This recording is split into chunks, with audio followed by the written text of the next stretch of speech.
Cricket world cup league 2 की अगर बात की जाए तो राउंड 4 जो है वो कहीं न कहीं परसों का कंप्लीट हुआ और अब तक अगर आप टोटल में देखेंगे तो 24 मैचेस वैसे तो टोटल हो रहे थे, लेकिन मैचेस जो हैं वो सिर्फ 23 अभी तक हुए हैं। और ये कई कई लोगों ने हमसे पूछा कि आखिर जब हर राउंड में 6 मैचेस हो रहे हैं, तो 4 राउंड मिलाकर कहीं न कहीं 24 मैचेस होते हैं, लेकिन 23 मैचेस यहाँ पर क्यों अब तक काउंटेड हुए हैं? तो डेफिनेटली जो एक मैच था, आपको याद होगा, यूएई वर्सेस स्कॉटलैंड, जो राउंड 2 में वो मैच नॉट रिजल्ट नहीं हुआ है। वो मैच अब पोस्टपोन किया गया है और ये दोनों ही टीमों जब सहमत होती है तभी ये चीज होती है। जैसे हमने कोविड के वक्त भी देखा था कि कई सारे मैच पोस्टपोन हुए, फिर बाद में जाकर जब वो टीमें भिड़ी तो नेक्स्ट राउंड में एक मैच बढ़ा दिया गया। तो यही इस बार भी इस केस में यही होने वाला है। यूएई और स्कॉटलैंड दोनों ही कहीं ना कहीं राजी हो गए थे कि इस मैच को हम पोस्टपोन करते हैं और जब अगला टूर होगा तब इस मैच को कर लिया जाएगा। यानी यूएई जब मई 2025 में नीदरलैंड जाएगा तो वहां पर सीरीज है नीदरलैंड, स्कॉटलैंड और यूएई। जी हाँ, बड़ी खतरनाक सीरीज है।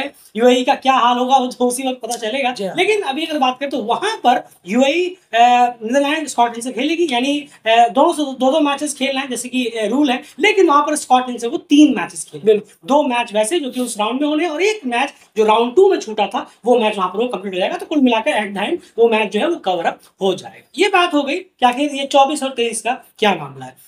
अब आप देखें, अगर 23 मैचों बाद एंड जो पॉइंट टेबल का हाल है पहले वो जान लेते हैं, फिर बात करते हैं कि टॉप 4 और टॉप 6 की रेस में आखिर कौन है, किस तरह से गाड़ी आगे बढ़ रही है किस टीम। जरूर देखिए, अगर हम गौर करें जैसे कि नंबर्स है, रैंकिंग अभी फिलहाल जो बनी हुई है वर्ल्ड क्रिकेट लीग 2 में, पहले पे नीदरलैंड ऑब्वियसली जो 12 पॉइंटों के साथ नंबर 1 स्ट्रॉन्ग वापसी की, बिल्कुल 8 में से 6 मैच जीते हैं उन्होंने। दूसरे पर स्कॉटलैंड जिन्होंने 7 में से 4 मैच जीतकर 9 पॉइंट लिए हैं। कनाडा तीसरे पर 8 में से 4 मैच उन्होंने जीते। पहला बहुत कुछ और ही गया था, दूसरा कुछ और ही गया, राउंड बहुत वे अपार्ट गए हैं। तो 8 पॉइंटों के साथ तीसरे पर है। नामीबिया 8 पॉइंटों के साथ 8 में से 4 मैच जीते, 8 पॉइंटों के साथ चौथे नंबर पर है। रन रेट का फर्क है। 5वें पर यूएस, जिनके 4 में से 2 मैचों में जीत मिली है, 4 पॉइंट है उनके। और ओमान 4 में 1 मैच जीते, 2 पॉइंट, 3 पॉइंट, क्योंकि एक मैच नॉट रिजल्ट रहा था जो बारिश के कारण। नेपाल 4 मैचेस में 1 जीता, 2 पॉइंट अपने होम में। और यूएई 3 मैच में तीनों से हार मिली। बिल्कुल, तो यहाँ पर अगर आप देखेंगे अभी रिसेंटली जो ये राउंड हुआ है इसके बाद बहुत सारी हलचल मिली है देखने को। अगर आप देखेंगे क्योंकि कनाडा के 4 हार से जो सबसे ज्यादा सीधा फायदा हुआ है, जो उनके क्लोजेस्ट है वो है नामीबिया उनको, क्योंकि इससे पहले नामीबिया के 8 मैचों में 8 पॉइंट्स थे, लेकिन कनाडा के 4 मैचों में 8 पॉइंट्स थे। लेकिन कनाडा अपने 8 मैच तक पहुंच गया लेकिन उनका 1 पॉइंट भी नहीं बढ़ा। लेकिन नामीबिया वहीं पर 8 पॉइंट पे 8 था, तो अब वो कहीं ना कहीं कनाडा के साथ सिर्फ नेट रन रेट के आधार पर आगे पीछे है, वरना पहले तो बहुत मैचेस से और पॉइंट से आगे पीछे वो थे। तो सबसे ज्यादा क्लोजेस्ट जो फायदा यहाँ पर हुआ है नामीबिया को हुआ है कनाडा के उन 4 हारों से। उसके बाद अगर आप थोड़ा और नीचे जाएंगे तो यहाँ पर खास करके ओमान और नेपाल, इनको भी थोड़ा बहुत कहीं ना कहीं प्रॉफिट हुआ कि कनाडा जो है मैचेस उनके काफी बढ़ गए। लेकिन नो डाउट अभी पॉइंट्स उनसे काफी ज्यादा है, 8 पॉइंट्स है। अभी भी इन टीमों को 3-3 मैचेस जीतने पड़ेंगे, तब जाकर वो कनाडा को टॉपल कर पाएंगे। 3 मैचेस इतना आसान नहीं होगा, अगले 4 में 3 जीतना, क्योंकि इन दोनों के लिए जो है, ओमान और नेपाल दोनों के लिए जो है वो अवे में है सीरीज। ओमान के नेपाल दोनों ही कनाडा जा रही है, तो देखना पड़ेगा जो किस तरह चीज होती है। लेकिन अभी भी कनाडा की फिर भी 4 हार से थोड़ा सा राहत इन 2 टीमों को भी यहाँ पर जरूर मिला होगा। लेकिन एंड यूएसए की अगर बात करें, क्रिकेट उन्होंने बहुत अच्छा खेला, उनकी जो बैटिंग रही है वो तो उसमें थोड़ा सा लेट डाउन यहाँ पर जरूर किया, क्योंकि बॉलर्स ने जो उम्मीद थी कि अली खान और सौरभ के एब्सेंस में बॉलिंग शायद इतनी खासा ना हो पाए, लेकिन बॉलर्स ने फिर भी अपना फुल परफॉर्मेंस दिखाने की कोशिश की। लेकिन बैट्समैन ने डिसअपॉइंट किया, खास करके दोनों बार नीदरलैंड के खिलाफ, जहां पर नीदरलैंड को कम स्कोर पर रोकने के बावजूद भी वो चेज नहीं कर पाए। यूएसए अफसोस कर रहा होगा, कम से कम इन 4 पॉइंट में से 2 पॉइंट तो वो ला सकता था, जरूर ला सकता था। बहुत अच्छा क्रिकेट उन्होंने खेला है और लाना भी चाहिए था, क्योंकि अवे के मैचेस हैं। आप अवे में जितना ज्यादा पॉइंट इकट्ठा कर सके बहुत बेहतर है। बार बार ये मौके आएंगे नहीं, मिलेंगे नहीं कि आप मैच के क्लोज पहुंचे थे, ऐसे मौके बार बार नहीं आते। हाँ, कंटिन्यूसली अगर आप ऐसा खेलें, जो कि बहुत मुश्किल होता है। हमने देखा था किस तरीके से ओमान को हमने देखा जब वर्ल्ड क्रिकेट लीग 2 में जब पहला एडिशन हुआ था वहां पर, तब पहले कुछ मैचों में उनकी 10-12 मैचों में एकदम अलग परफॉर्मेंस थी। लेकिन फिर बाद में हमने देखा कि किस तरीके से आखिर के 15-16 मैचेस नामीबिया के साथ भी यही हुआ, बिल्कुल सेम एज नामीबिया के साथ भी ये हुआ। तो हम ये देखते हैं लंबे फॉर्मेट में ये होता है कि लंबा राउंड चल रहा है, कुछ भी हो सकता है, टीम का पोजीशन हिल सकता है। तो वैसे ही यूएसए का था कि यहाँ पर जब पॉइंट लेने की बात थी तो जरूर लेना चाहिए था, पॉइंट चाहे 1 हो 2 हो आधा भी हो, पर छोड़ना नहीं चाहिए, कुछ भी हो बहुत बड़ा, क्योंकि इसका असर बहुत बड़ा पड़ेगा। अवे में आप कैसा परफॉर्म करेंगे, पहला अवे का टूर था ये यूएसए का, इस राउंड का पहला अवे का टूर था, अच्छे ग्लिम्स जरूर मिले हैं, पर बल्लेबाजों को और ज्यादा कंट्रीब्यूट करना चाहिए था, जितना बॉलर्स जहां उम्मीद भी नहीं थी वो करके बॉलर्स ने दिया, तो बल्लेबाजों को भी थोड़ा सा और स्टेप अप करना चाहिए। बिल्कुल, तो यहाँ पर यूएसए के लिए यही बात है, और जो खास करके जो नीदरलैंड के खिलाफ वो 238 चेस कर रहे थे, वहां पर तो वो कमांडिंग पोजीशन पर थे। वो मैच जो उन्होंने गवाया, वो 2 पॉइंट्स उन्हें बहुत खटक सकते हैं, क्योंकि वो 2 पॉइंट्स आप ही के थे, आपने ही अपने हाथों से हैंड ओवर कर दिए नीदरलैंड्स के। पूरी तरह से वो गेम और पूरी तरह से वो मैच आपकी मुट्ठी में था, वो भी एक नहीं 2 बार था,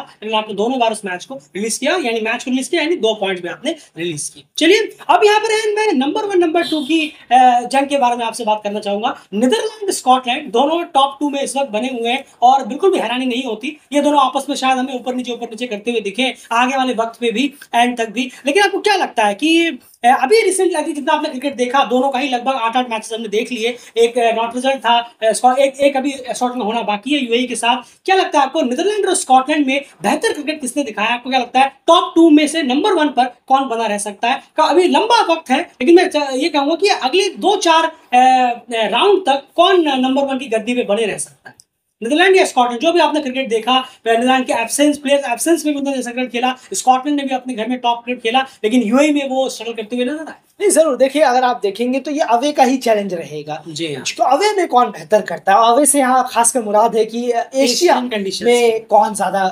अपने आप को, क्योंकि अफ्रीका में आप सिर्फ एक देश में जाते हैं, नामीबिया, वहां का कंडीशन आपने पढ़ लिया, समझ लिया, ओके हो गई फिनिश। पर जब आप एशिया आते हैं तो 3 डिफरेंट बिल्कुल एकदम अलग जगह पर है, जैसे यूएई, ओमान और फिर नेपाल। यूएई ओमान में जिस तरीके का गर्म क्लाइमेट रहता है, हॉट क्लाइमेट रहता है, वहां पर फिर स्पिनर्स, मोस्ट इफेक्टिवली स्पिनर्स को आप कैसे खेल पाते हैं, जिसके मामले में नीदरलैंड थोड़ा सा यहाँ हमें वीक नजर आता है। ज्यादा नहीं कहूंगा क्योंकि दोनों ही टीमें बहुत बेहतरीन है, लेकिन फिर भी थोड़ा एज यहाँ आप दे सकते हैं स्कॉटलैंड को, एशियन कंडीशन में एज चला जाता है बजाय नीदरलैंड्स की। अगर हम बात करें, वो जरूर है दोनों टीमें बहुत अच्छी हैं, लेकिन बिल्कुल मार्जिन अगर आप कहेंगे तो ये स्कॉटलैंड को जाएगा कि वो एशिया में आए। हम दोनों टीमों में से किसको बेहतर करता हुआ देख सकते हैं, वो स्कॉटलैंड है कि वो यहाँ पर एशिया में आए हैं और ज्यादा पॉइंट्स लेकर यहाँ से जाएंगे, और वही टेबल टॉपर रहने की उम्मीद रहेगी अगर वो यहाँ से अच्छे पॉइंट लेकर जाए। नीदरलैंड जरूर है, बहुत अच्छी टीम है, कोई दो राय नहीं है उसमें, लेकिन स्पिनर्स के मामले में बस जरा सी चूक हो सकती है इस नीदरलैंड से। अगर वो ध्यान देते हैं, मेहनत करते हैं तो जरूर कॉप अप कर पाते हैं, तो जरूर ले पाएंगे। लेकिन डेली क्रिकेट को यही लगता है कि थोड़ा सा 19-20 का मामला है नीदरलैंड और स्कॉटलैंड के को यहाँ एशिया में आकर पॉइंट ग्रैब कर। बिल्कुल सही कहा आपने, यानी ये क्लियर है कि नीदरलैंड और स्कॉटलैंड में से जो एशियन कंडीशंस में ज्यादा बेटर कर पाएगा, डेफिनेटली उन्हीं के चांसेस हैं टेबल टॉपर रहने के, और उसमें स्कॉटलैंड को थोड़ा सा एज यहाँ पर जरूर जाएगा। और अभी आप देखें, नीदरलैंड जो नेपाल गई थी वहां पर उन्होंने 2 मैचेस जीते, स्कॉटलैंड जो यूएई गई थी एक एशिया में, वहां पर उन्होंने 1 मैच जीता यूएई के खिलाफ और 1 मैच एबेंडेंड है, तो अभी भी वो पता नहीं कि उस मैच में कौन जीतेगा। अब मान के चलिए अगर जिस तरह से फॉर्म चल रही थी स्कॉटलैंड की यूएई के खिलाफ खास करके, तो अगर वो मैच भी जीतते तो दोनों बराबरी पर होते, 2-4 पॉइंट इधर और 4 पॉइंट इधर, यही देखने वाली बात यहाँ पर हो जाती है। तो जो ज्यादा बेटर कर पाएगा एशियन कंडीशंस में, डेफिनेटली वो हमें टेबल टॉपर नजर होता हुआ आ सकता है। बाकी एंड उसके बाद अगर हम यहाँ पर बात करें, देखिए टॉप 4 जो है वो सीधा वर्ल्ड कप क्वालिफायर के लिए क्वालिफाई की बात यहाँ पर हो रही है, ओडीआई स्टेटस उनका बच जाएगा, कोई दौरान नहीं है, लेकिन जो टॉप 6 में रहेंगे उनका भी ओडीआई स्टेटस बचने वाला है। यानी अगर आप 6ठे नंबर पर ही फिनिश कर रहे हैं लीग 2 के राउंड लीग 2 में, तो डेफिनेटली आपका ओडीआई स्टेटस का बहुत अच्छा हो चुका होगा, जैसे कि पिछली बार हमने देखा था। पिछली बार टॉप 4 का ओडीआई स्टेटस बच रहा था, इस बार टॉप 6 का बचेगा, क्योंकि टीम जो है वो बढ़ चुकी है। तो ये देखने वाली बात हो जाएगी। तो टॉप 6 में फिनिश करने वाली जहां तक बात है, तो यूएई को बहुत तेजी से आप पॉइंट्स कलेक्ट करने पड़ेंगे, और नेपाल को भी क्योंकि एक ही मैच वो अभी तक जीते हैं, तो यूएई और नेपाल और ओमान भी, क्योंकि ओमान को 1 पॉइंट जो है वो बारिश की वजह मिल गया, बस वो हारा हुआ मैच हो चुका था मैच। बिल्कुल सही कहा आपने, वो हारा हुआ मैच था। तो डेफिनेटली ओमान नेपाल यानी तीनों एशियन टीम्स को। जरूर जरूर। हाँ, ये अगर आप हाँ, देखेंगे तो इस वक्त बिल्कुल तीनों सही। एशियन टीम हाँ। जो है वो बॉटम डेंजर में है। बॉटम 3 में है। भाई बहुत अर्ली फेजेस है, लेकिन फिर भी बॉटम 3 में है। शुरुआत तीनों ही टीमों की एकदम अच्छी नहीं हुई है। बिल्कुल। यूएई का तो डिजास्टर हुआ है, नेपाल का जरूर, बिलो जरूर, एवरेज जी। हुआ है, और ओमान का भी बिलो एवरेज हुआ है। तो यहीं पर कहीं ना कहीं हाल यहाँ पर हो जाता है। तो तीनों ही टीमों को अपने नेक्स्ट राउंड में अपना 100% देकर मैक्सिमम मैचेस जीतने की कोशिश करनी पड़ेगी, वरना धीरे धीरे ये पिछड़ते चली जाएगी जैसे जैसे वक्त आगे बीतेगा।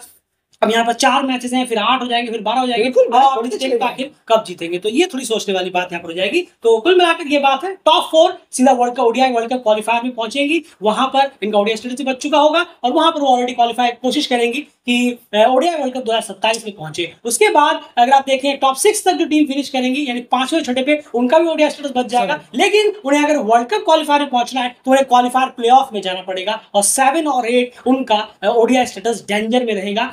उनको क्वालिफायर प्लेऑफ में जाना है, और चैलेंज लीग की टीमों से बेटर ऊपर पोजीशन पर रहना है अगर उन्हें अपना ओडीआई स्टेटस बचा के रखना है। चैलेंज लीग में कौन सी टीम आएंगी वो तो वक्त ही बताएगा जब चैलेंज लीग का कंपटीशन कंप्लीट होगा। तो ये हाल है अभी तक। अब आप बताइए, कमेंट बॉक्स ओपन है, कि आपको क्या लगता है टॉप 2 में कौन सी टीमें फिनिश करेंगी, जरूर बताइए। टॉप 4 में कौन सी टीमें फिनिश करेंगी, और टॉप 6 में कौन सी टीमें फिनिश करेंगी। यानी कुल मिलाकर वो 6 टीमें बताइए जो अपना ओडीआई स्टेटस 100% बचा लेंगी। रैंक वाइज बताइएगा, रैंक वाइज क्या रहेगा कमेंट बॉक्स में प्लीज कमेंट करिए और अपनी राय जरूर रखिए। फिलहाल इस वीडियो में इतना है।